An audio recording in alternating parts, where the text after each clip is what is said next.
Hey everybody, welcome back to WTF Homestead. I'm Jenny. Today I'm going to be putting up some beans, just plain old pinto beans. This is another one of those things kind of like potatoes that is just a staple in our pantry. So it is something that I want to start putting up. This is one of the few things that I remember my mom always, she loved having beans on the shelf. They were just so easy, and there's just something about home canned beans that just tastes so much better. So I'm going to be putting some of those up. I'm going to do a really simple, again, recipe, and this is considered another rebel canning process. I am not soaking my beans. That is one of the things that I don't like about canned beans is that they can tend to be very mushy. And these process for so long. This is like a protein, so it's going to process. I'm doing pint-sized jars, so they're going to process for 75 minutes. And I mean, in a pressure cooker, if I soak them first, if you go by the FDA, you soak them and then you have to parboil, and to me it creates a very mushy product, and I don't like that. So people have been doing this for years. This is one of those that I've done my research, and this is not one that's hard to find. People will do them just dry, just, you know, without anything. I have, which is technically what I'm doing. I have sorted them. These are just store-bought beans, and these are not organic or anything. I believe I bought these at Walmart, Sam's, I'm not sure. And I believe I have right at 3 pounds in here, and I don't think I got enough jars out, so we'll see. This is, again, pressure canning. So I don't have to sterilize my jars. Everything is going to be cold this time, so I don't have my canner on or anything.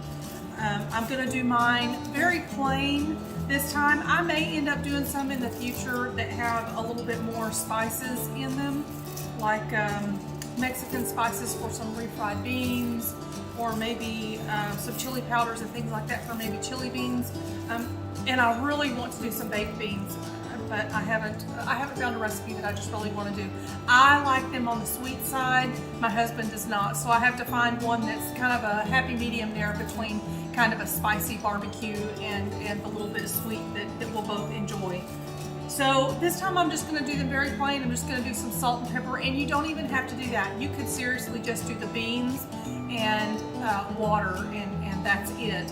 And then you could spice them however you want. But as I've said in other videos, I just don't like the flavor of items that are canned that don't have a little bit of salt in them. When I go to the store and buy vegetables, I don't know, there's something different. I'm not really sure what it is, but there's just something different that the ones without salt I don't know, there's just something there that I don't really care for.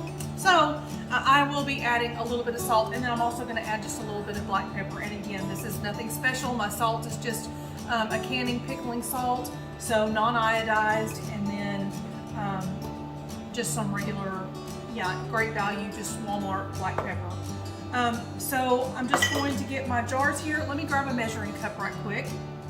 Okay, I grabbed my measuring cup, and then I forgot to grab water too. So I'm just going to do, it's a half a cup per pint. And I'm going to do it like a scant cup. I don't want it full. I don't want those beans that are really compacted in there. To me, the juice just gets kind of thick and not really slimy, but it's just a little creamier than what I like. I want them to be a little more liquid. So I'm just going to put a scant half cup in each jar.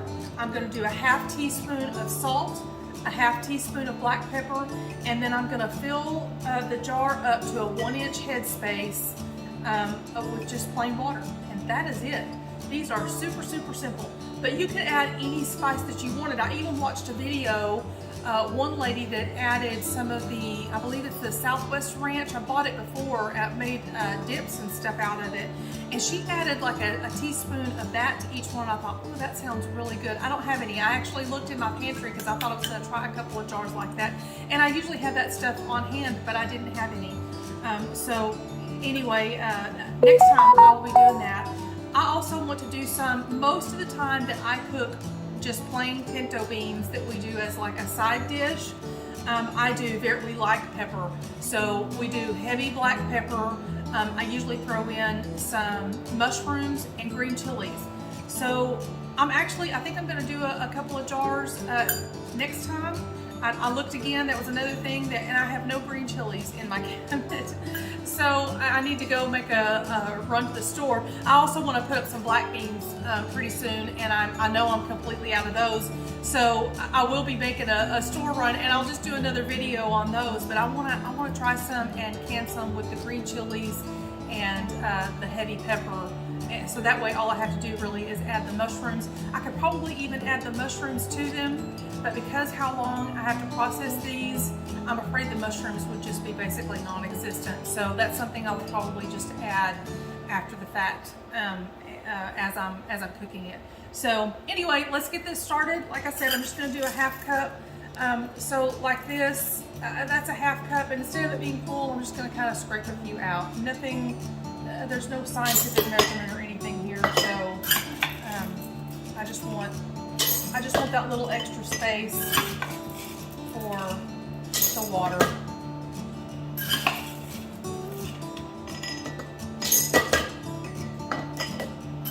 This is just a super simple, and you know, like I said, I remember my mother always having beans on the shelf, and I remember her always saying that she loved just having fresh home canned beans, and it's one that anytime I've ever had fresh home canned beans, they're just the best. So I knew I was not going to have enough jars, so let me grab some more jars real quick. Okay, I grabbed me a few more jars, so let's finish these up.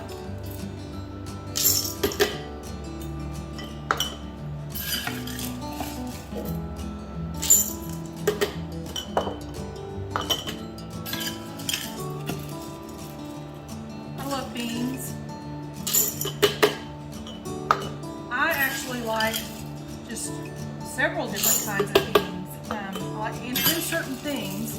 I like kidney beans, and I even like a good white bean, like a butter bean, you know, things like that. My husband is not a fan at all, and he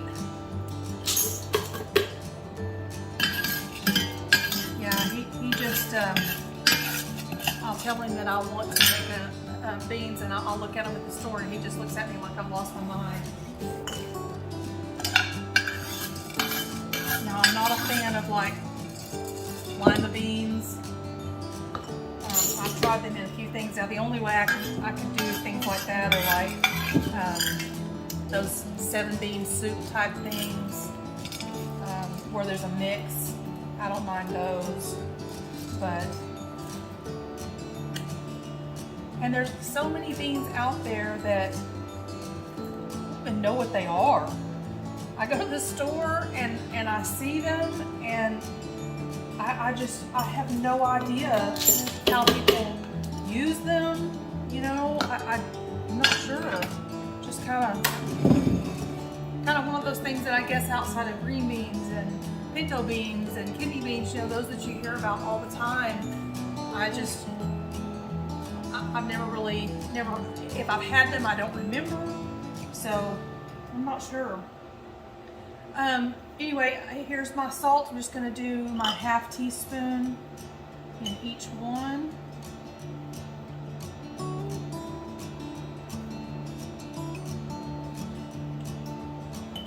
And again, I probably mentioned it, but I don't remember.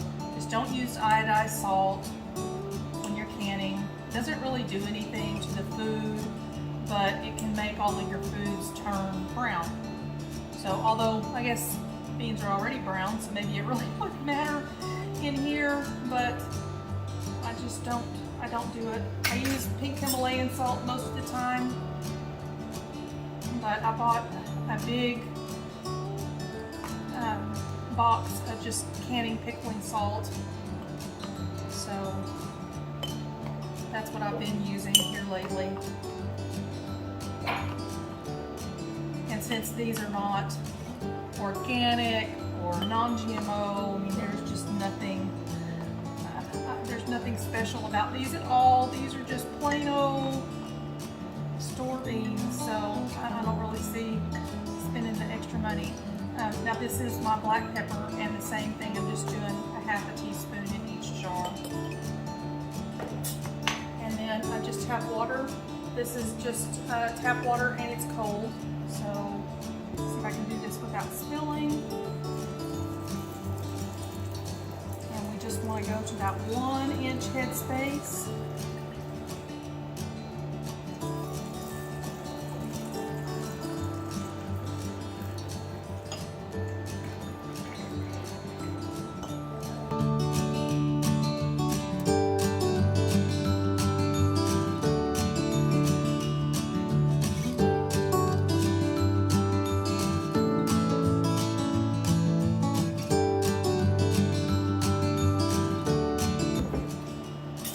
Okay, we get our debubbler, and we're basically just going to kind of stir them around.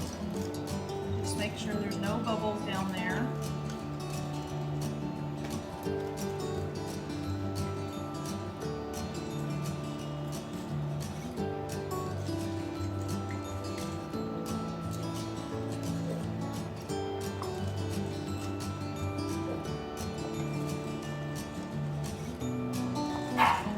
Debubbling is very important. You don't want any trapped air down in your foods. Anywhere where there's air, then you can have bacteria grow. And you can risk your seal.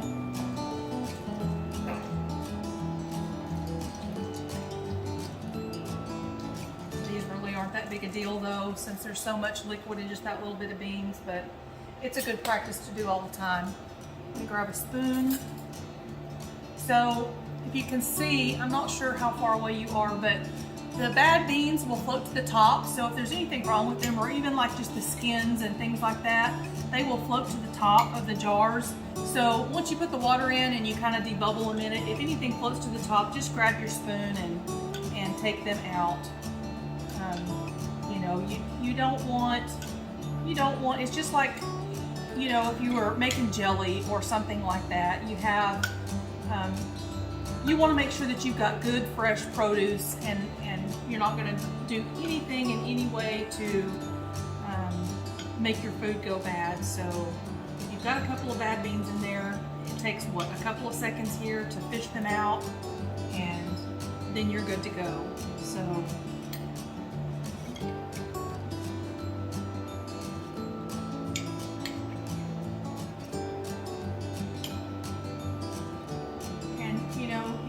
one, it's not a big deal, but if you can get them out, you know, that's the best practice to go ahead and do them.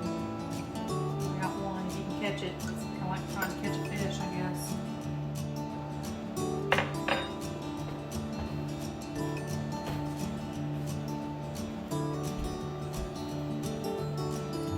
Okay, next we have just our white vinegar and a paper towel. And probably you don't have to have the vinegar for this, or it's habit to do it, and it's a good habit to get into, to just make sure that there's nothing really right here. All we want to make sure is there's no salt or pepper or anything, a little piece of a skin of one of the beans or anything like that. Nothing to stop the seal of your lid. So it's just a good idea to always wipe it down, and if you've got the vinegar, then you might as well. But you definitely want to do vinegar if you've done anything with any type of fats, like any of your meats and stuff like that, or sugars, your jellies and jams and syrups and things like that. It just helps kind of break that down a little bit easier, and it ensures that you've got a good clean surface to start with.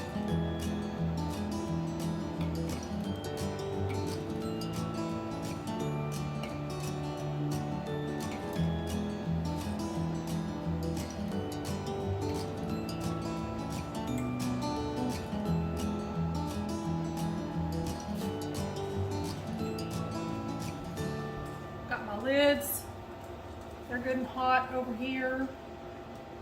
And again, this is another one of those things that some people will tell you don't have to do. Like I've said in other videos, I have noticed better sealing rates when I heat my lids. I know the new lids, you are not supposed to have to do that. And then there are some people that say if you're pressure canning, then you definitely don't have to do that. But you could still, still do it if you're water bath canning. There is nothing more irritating than getting all the way done with something that you've been working on and it doesn't seal. And I was having so much trouble with that. So when I started soaking my lids in hot water before I do this, I've had such a better success rate with them sealing. So this is something that I will probably always do. And if you don't want to, you don't have to. It is definitely not required.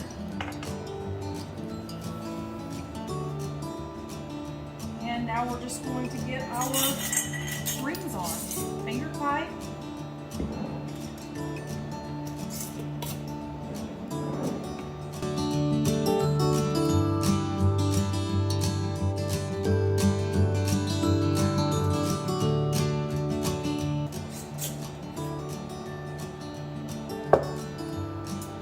So this is something I noticed the other day. This is probably something very OCD, but it was driving me nuts. So I've just been throwing my lids on my jars randomly. And like these right here, I don't know if you can see that, but there is nothing written on the top of that lid. It's just a plain lid. So those don't bother me. But these that are like this, that have writing on them,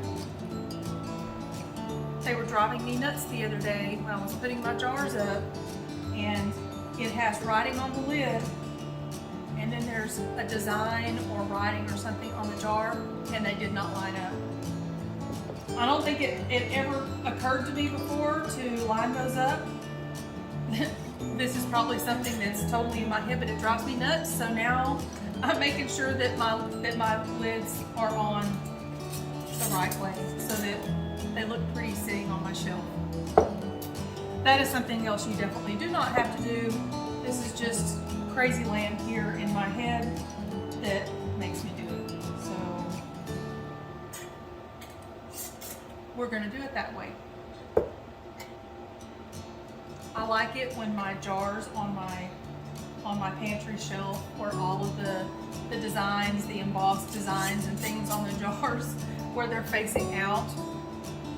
But then whenever I label them, I write them, on the top, and I want to just be able to look over and go, oh yeah, okay, that's beans, that's potatoes. And when it's all cattywampus in there, yeah, that drove me nuts. I never really paid attention to it until I started straightening my shelves the other day. So, okay, that's it. I'm gonna take these over and let's start getting these in the canner.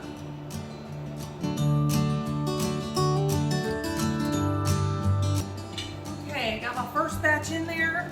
My water is cold, as I said before. I'm gonna turn my fire on. Of course, always make sure that this vent hole you can see through. Make sure that this vent moves freely, and make sure that your ring has been oiled. I'm gonna put this on and turn my heat on.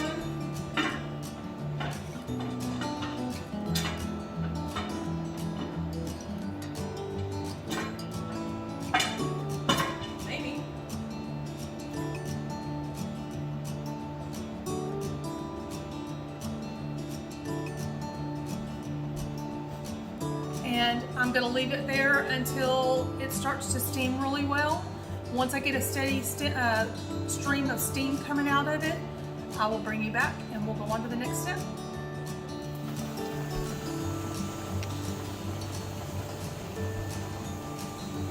Okay guys, this has started to steam. I'm going to set my timer for 10 minutes. This has been it for 10 minutes now. I'm going to put my weight on, and we're going to wait for it to start doing just a gentle rock, and then we will come back. See y'all in a few minutes.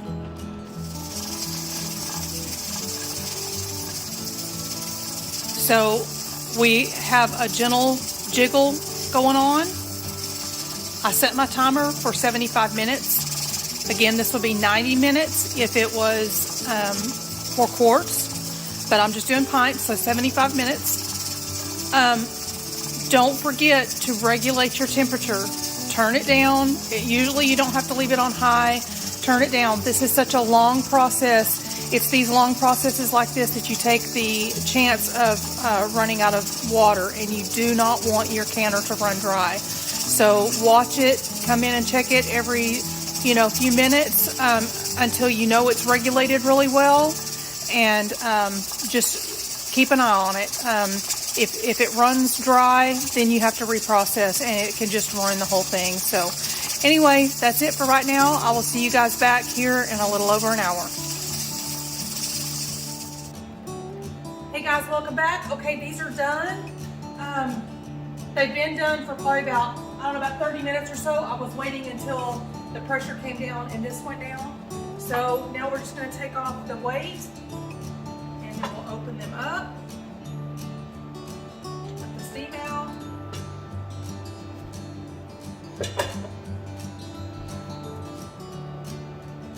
Oh man, they smell like beans that I just made.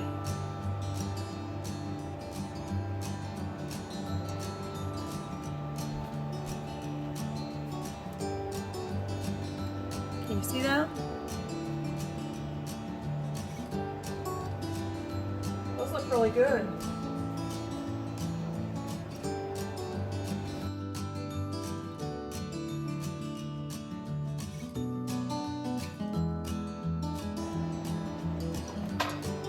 Okay, that's the first batch. I'm going to, I figured I'd show y'all how I do this when it's a cold can. So this cooked down. I don't know if I can hold this up close enough for you guys to see that it cooked down. Can you see that at all? There's only about an inch of water down the bottom of this. So what I'm gonna do is, since it's hot and I do not want to put my jars in here that are room temperature, so I'm gonna pour most of this water out, and then I'm gonna refill it with just regular tap water. Okay, so I have to show you what I did. So I've added the cool water into the pot, and I was getting ready to put my other jars in. I had another 8 jars to go in, and I have condensed it down to 1, 2, 3, 4, 5, 6, 7. I had 9 jars. I'm sorry, I had 9 jars, and I've condensed it down to 7. But I want you to see. So these are the ones that I just got out of the canner, and it's super hot. So I hope you can see that and it's clear. You see how much liquid is in there? Now, I said before, that I did not want those to be really super compact in there where the juice got real cloudy. I wanted them to move around in the jar a little bit, but I wasn't expecting it to still stay only half full. So I added more beans. I took the lids off of several of the jars, and off of 2 of the jars, and I added those beans from those jars to some of the other ones. So this is how much was in there originally. This one I haven't messed with, so we'll see what this one looks like when it's done. And then this is one that I just added beans to. So if you can see the 2 side by side, hopefully you can see that. I hope I have not totally screwed up. So now what was rebel canning is now like seriously rebel canning, because I've gone way over on the amounts that it said. Because I mean, it just calls for a half a cup. And then I did a scant anyway, because all of the videos that I'd seen, well, not all of them, but most of the videos online, they were like super packed in there. And so I knew I wanted a little more juice. But yeah, I want a little, I want juice. I want them to be able to move around, but that's a lot. So, and that's only probably what, a cup of beans there, which honestly for the 2 of us probably is fine. But generally when we eat, if we were to eat this mixed in something, this is probably plenty. But if I was just making like beans and cornbread, something like that for a quick meal, that wouldn't be enough. So anyway, I'm gonna try this, so let's see. So like I said, I've cooled my water back down, so this is basically, it is the exact same thing that we did just a minute ago. I'm gonna turn the heat on. I'm gonna let it vent for 10 minutes. Then I'm gonna put my weight on. As soon as it starts jiggling, I'll regulate my temperature and set my timer for 75 minutes. So I will bring you back when I'm done with all of these and show you what the end product looks like. Wish me luck. Okay, everybody, I just took these out. I just kind of wanted to show you what I ended up with. Let me grab my... So this is one that I added the extra beans to, and now I am worried that I added too much. They are really, really full. See if I can get that in better there. They are really full. So, and I'm wondering if the ones, these that are so low are just regular mouth. And I added the extra beans to the wide mouth. So I wasn't even thinking about that they are a little bit shorter. I mean, I know volume wise they're the same, but I'm thinking, I mean, obviously I put too many beans in there. So we'll see. I'm going to watch them. It looks like as of right now, everything has sealed. So I'm happy with that. But I am going to watch those really careful because I am worried about them not sealing or anything. But my water is actually, my water is actually really clear. So nothing siphoned. Everything, like I said, everything looks good. Everything as of right now has sealed. So I'm quite happy about that. So anyway, that'll do it for tonight. I'm glad you guys came along with me on my little experiment here.